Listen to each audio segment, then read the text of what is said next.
الحمد لله رب العالمين والصلاة والسلام على سيد المرسلين أما بعد فأعوذ بالله من الشيطان الرجيم بسم الله الرحمن الرحيم الصلاة والسلام عليك يا رسول الله وعلى آلك وأصحابك يا حبيب الله. محترم سامعین السلام علیکم ورحمۃ اللہ وبرکاتہ. آج ربی جمادی الاول کی 17 تاریخ ہے 1442 ہجری، جنوری کی دوسری تاریخ 2021، ہفتہ یوم السبت سنیچر سیٹرڈے. سورۃ البقرہ دوسری سورہ ہماری چل رہی ہے، اس کی آیت نمبر 25. تو اس آیت کے پہلے لفظ بشر الذین آمنوا، بشر یہ بشارت سے بنا ہے. اس کا ترجمہ خوشخبری آتا ہے، خوشخبری سنائیے، خوشخبری دیجیے. بشارت ہم لوگ اردو میں بھی بہت زیادہ مستعمل ہے، استعمال ہوتا ہے. بشارت کو بشارت اس لیے کہتے ہیں کہ وہ بشرا سے بنا ہے. یہ علمی باتیں، یہ ذرا اگر ہم لوگ دھیان سے سنیں نا تو اچھا خاصا علم ہمیں حاصل ہو جائے. کتابوں میں لکھا ہوا ہے، کتابیں لائبریریوں میں، ہمارے ریکس میں، الماریوں میں جمع ہیں. بہت کم ہیں جو اللہ جنہیں توفیق عطا فرماتا پڑھتے ہیں. اگر یہاں سن لیں گے تو بہت سی چیزیں حاصل ہو جائیں گی، علم حاصل ہو جائے گا. پر اب وہ شوق ہونا چاہیے. ہمارا شوق اب کچھ اور ہو گیا ہے. میں اسے کیا کہوں، خوشی کا اظہار کروں یا غم کا، یہ میرے سمجھ میں نہیں آتا. میں تقریباً 1 سال سے زیادہ ہو گیا یہ چینل چل رہا ہے میرا، اللہ چلا رہا ہے. میں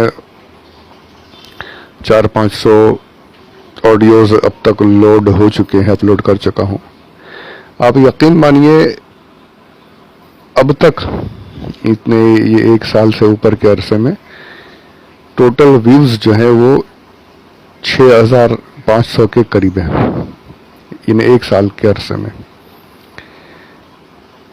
اور یوٹیوب پر اگر آپ دوسرے ویڈیوز دیکھیں، گانوں کے، ہنسی مذاق کے، گالیوں وغیرہ کے، تو ایک ہفتے بھر میں لاکھوں ویوز، کچھ تو کروڑوں تک پہنچ جاتے ہیں. چلیے اس میں آپ کہہ سکتے ہیں غیر مسلم بھی ہوں گے، پر ہمارے جو مسلمان، جو ہماری قوم ہے، ہمارا اپنا ذوق کہاں چلا گیا ہے وہ میں آپ کو بتانا چاہتا ہوں. اس لیے بات کر رہا ہوں کہ خوشی کا اظہار کروں یا غم، کہ ہمارے اندر وہ شوق ہی نہیں رہا کہ ہم علم کی باتیں سمجھ سکیں، علم سیکھ سکیں، علم حاصل کریں. یہ شوق ہمارا بہت ختم ہو چکا ہے، بہت حد تک. شیطان نے ہمیں ایک دم جکڑ کر رکھ لیا ہے. اب یہی دیکھیے 400-500 ویڈیوز جو آڈیوز جو میں نے اپلوڈ کیے ہوئے ہیں، اس میں کسی پر 20-15 ویوز، اکثر تو سنگل فیگرز میں ہیں، 7-8-9 ویوز ہیں. کچھ ہیں جو 30 کے اوپر گئے ہیں، اور 2-4 ہیں جن پر 50 ویوز ہوئے ہیں. ایک ہے جس پر 80 کے قریب ہے، ایک 97 پر رکا ہوا ہے. یہ سب وہ ہیں جس میں کچھ تفسیر کی باتیں، علم کی باتیں. وہ ایک میرا آڈیو ہے جو میں نے ان سب مطلب یعنی زیادہ عرصہ نہیں ہوا اسے، کچھ 5 یا 6 ماہ ہی ہوئے ہوں گے، بلکہ اس سے بھی کم ہوں گے غالباً. وہ میں نے اپلوڈ کیا تھا، وہ سب سے آگے گیا ہے، سب سے اوپر چل رہا ہے. 210 ویوز ہو چکے ہیں اس کے، اور اس سے بھی آگے. اب اس پر خوشی کا اظہار کرنا چاہیے نا. الحمدللہ. چلیے خوشی کا اظہار بھی ہے، اللہ کا کرم ہے کہ اتنے لوگوں نے سنا تو صحیح. لیکن ہمارا شوق دیکھیے، ذوق دیکھیے کہ وہ آڈیو جو ہے وہ تفسیر کا یا سیرت کا یا کچھ اور علمی بات کا نہیں تھا. علمی بات ضرور تھی، پر ہماری جو گفتگو چل رہی اس کا نہیں. وہ بھی آڈیو کیا تھا پتہ ہے؟ وہ آڈیو ہے فاتحہ کا طریقہ. جو میں نے اپلوڈ کیا تھا، فاتحہ کیسے دیتے ہیں، وہ ویڈیو، وہ آڈیو جو میرا ہے وہ 210 ویوز کراس کر گیا ہے الحمدللہ۔ اور افسوس کہ ہم لوگ، ہماری سنی عوام فاتحہ تک ہی رہنا چاہتی ہے، نظر و نیاز تک ہی رہنا چاہتی ہے، علم حاصل کرنے کا شوق ہماری قوم کو نہیں ہے، وہ ختم ہو چکا ہے۔ علم حاصل کرنے کی باتیں، قرآن کیا کہہ رہا ہے وہ سمجھنے کی باتیں وہ علماء کریں گے، وہ علماء کا کام ہے، ہم کو کیا کرنا ہے؟ ہم کو تو یار کچھ ہوگا تو ہم جا کے بیٹھ جائیں گے، پوچھ لیں گے سوال ان سے، کوئی وہاں بھی پوچھے گا، کوئی کچھ پوچھے گا تو ان کے سامنے بیٹھے گا، اور جب تک کہ وہ وہاں بھی آپ کو ورغلاتا رہے، اگر کسی نے نہیں پوچھا تو گئے، ایمان خراب ہو گیا، جا کے اس کے دام تصویر میں پھنس گئے۔ تو ہمیں علم حاصل کرنے کا کچھ شعور ہی نہیں رہا، شوق ہی نہیں رہا۔ قرآن کے تعلق سے کچھ سوالات ہو جائیں تو ہم آئیں بائیں شائیں کرتے ہوئے نظر آئیں گے، کچھ سمجھ میں نہیں آئے گا کیا کرنا ہے۔ اور وہیں پر ہمارے جو دوسرے بد مذہب باطل گمراہ فرقے جو ہیں وہ لگاتار علم حاصل کرتے جا رہے ہیں، غلط طریقے سے غلط عقائد اپناتے جا رہے ہیں اور گمراہ کرتے چلے جا رہے ہیں لوگوں کو۔ کچھ ہیں ہمارے بھائی، کچھ لوگ ہیں جو اس پر کام کرتے ہیں، سیکھتے ہیں، کوشش کرتے ہیں، اللہ ان کی کوششوں کو کامیاب کرے اور اللہ ہم سب کو شوق عطا فرمائے، ہم کچھ سمجھ سکیں، علم کی باتیں سیکھ سکیں۔ آمین بجاہ النبی الامین صلی اللہ علیہ وسلم۔ تو بیچ میں ایک بات آ گئی، کافی میں نے وقت لے لیا، معافی چاہوں گا، دل جلتا ہے اس لیے بولنا پڑتا ہے، اپنی قوم کا حال ایسا ہے۔ تو آئیے اس پر یہاں پر بشرا، بشارت کے معنی کو سمجھ سکیں، کوشش کر سکیں ہم لوگ مل کر۔ بشر بشرا سے بنا ہے، بشرا یعنی بشارت، خوشخبری۔ بشرا کو، بشارت کو بشارت اس لیے کہتے ہیں کہ بشرا جو ہوتا ہے، نام بھی رکھتے ہیں ہم لوگ، لڑکیوں کے نام ہوتے ہیں بشرا۔ یہ بشرا کہتے ہیں انسان کی ظاہری جلد کو، چہرے بشرے سے ہم بولتے ہیں نا، ظاہری جلد، ظاہری کھال جو ہوتی ہے اسے بشرا کہتے ہیں، جس کی معنی بشرا۔ انسان جب کوئی اچھی خبر سنتا ہے، کچھ خوشخبری سنتا ہے، تو اس کا اثر اس کے ظاہری بدن پر، ظاہری جلد پر نظر آتا ہے، چہرے پر خوشی کا اظہار ہوتا ہے، مسکراہٹ ہونے لگ جاتی ہے، وہ ایک دم خوش ہو جاتا ہے، چہرے کا رنگ بدل جاتا ہے،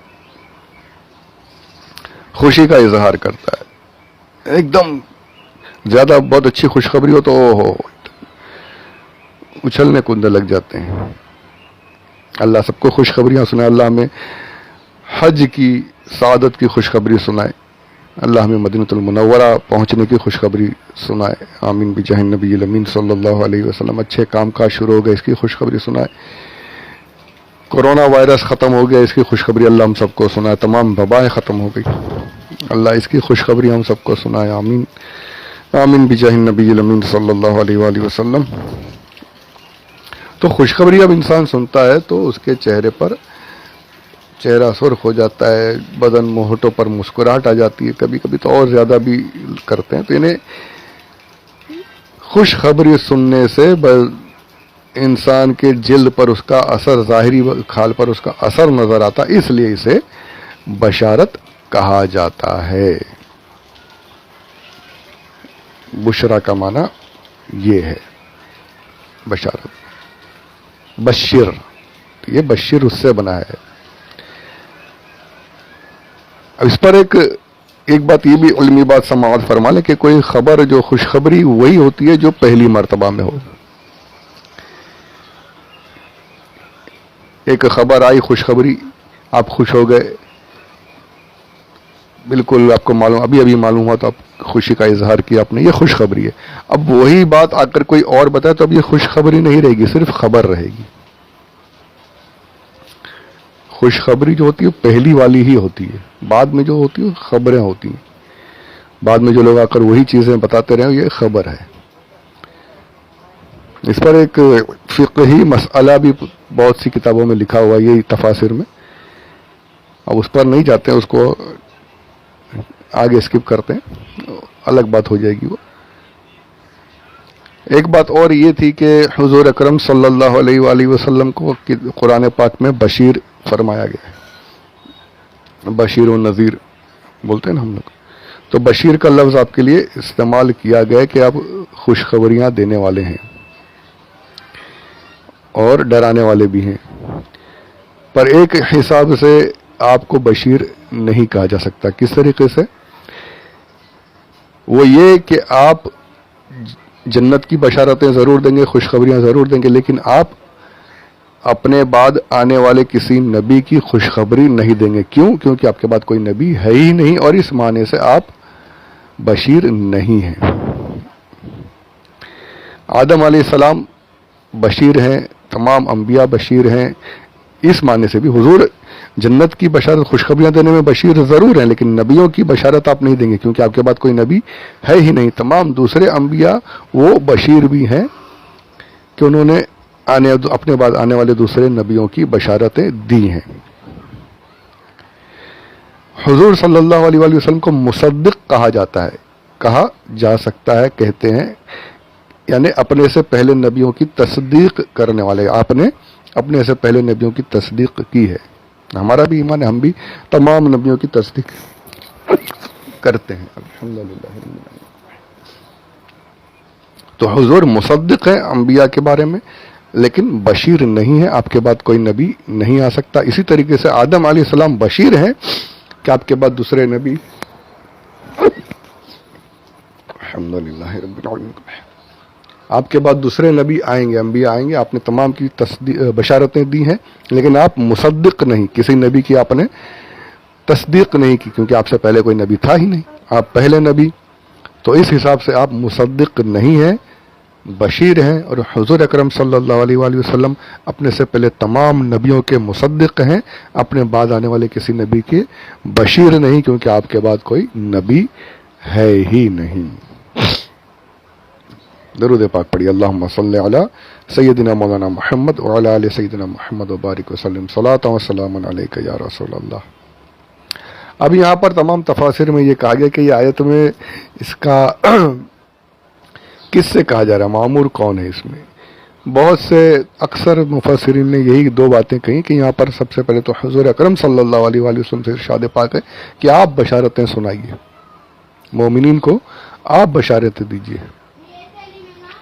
اور یہ بھی کہا ہے کہ اس سے تمام قیامت تک آنے والے تمام علماء مراد ہیں، تمام لوگ مسلمان مراد ہیں۔ کیا؟ کہ وہ لوگ اب جو ان کے دور میں مسلمان ہیں انہیں خوشخبریاں سناتے رہیں، علماء اپنے بیان میں، واعظ و نصیحت میں، اپنی محفلوں میں اللہ کی طرف سے ہونے والے انعامات کی خوشخبریاں دیتے رہیں، بشارتیں سناتے رہیں۔ یہ سب کو، تمام مومنین کو بھی خطاب کیا گیا ہے کہ آپ لوگ بھی آپس میں جنت اور اس کے انعامات وغیرہ اللہ کی رحمتوں کی بشارتیں دیتے رہیں تاکہ لوگوں کے دل اللہ کی طرف مائل رہے، ایک دم نا امیدی نہ ہو جائے۔ بشارت بھی ضروری ہے اور ڈر سنانا، نذارت بھی ضروری ہے، نذیر بھی ہونا ضروری ہے، بشیر ہونا بھی ضروری ہے کہ ایک طرف ہی جھکاؤ نہ ہو، یا ایک دم ہی رحمت کی طرف نگاہ کر کے ایک دم بے باک بھی نہ ہو جائے، اور اللہ کے عذابات سے ڈر کر ایک دم خوف میں ہی جینا نہ شروع کر دے، بلکہ نہیں، خوف اور رجا دونوں کے بیچ میں رہے، بالکل لیول پر چلتا رہے، بشارت بھی دیتے رہیں اور ڈراتے بھی رہیں۔ یہ علماء کے بارے میں بھی ارشاد کہا گیا کہ ان کے لیے بھی ہے، تمام لوگوں کے لیے بھی ہے کہ بشارت بھی ہوتی رہے، اور حضور اکرم صلی اللہ علیہ وآلہ وسلم کے لیے تو خاص طور پر ہے ہی ہے کہ آپ بھی بشارتیں دیجئے مومنین کو۔ اور یہ بشیر کہا گیا، بشیر، تو اس کے بارے میں بھی ایک علمی بات یہ ہے کہ بشارت لگاتار دھیرے دھیرے تھوڑی تھوڑی ہوتی رہے، یعنی جب بھی بیانات وغیرہ ہوں، جب بھی کوئی بات ہو، حضور اکرم سے بھی جب بھی یا رسول اللہ علیہ الصلوۃ والسلام، آپ بھی جب بھی آپ کی محفلیں ہوں، ڈر بھی سناتے رہیں، بشارتیں بھی دیتے رہیں۔ اور تمام مومنین علماء سے بھی یہ کہ آپ لوگ بھی ڈر سناتے رہیں اور تھوڑی تھوڑی بشارتیں بھی، ہر بیان میں کچھ نہ کچھ اللہ کی رحمتوں کا ذکر ہوتا رہے، الحمدللہ۔ تو یہ اب دیکھیے ایک ایک لفظ میں اتنے، یعنی قرآن کا ایک ایک لفظ سمندر ہے، بے شک سمندر ہے وہ تو۔ ایک تو وہ مسئلہ تو میں نے اسکپ کر دیا، وہ تو اور 5-10 منٹ اور چلے جائیں گے۔ تو الحمدللہ یہ بشارت کے بارے میں چند ایک باتیں عرض کی ہیں میں نے، تو اس پر ابھی انشاءاللہ اس کے آگے کی باتیں اگلے آڈیو میں سنیں گے۔ اللہ ہمیں سن کر یاد رکھنے اور عمل کرنے کی توفیق رفیق عطا فرمائے، مجھے بھی یاد رکھنے کی، آپ کو بھی، اور عمل کرنے کی ہم سب کو توفیق عطا فرمائے، قرآن سمجھنے کی توفیق عطا فرمائے۔ آمین بجاہ النبی الامین صلی اللہ علیہ وسلم، وما علینا الا البلاغ المبین۔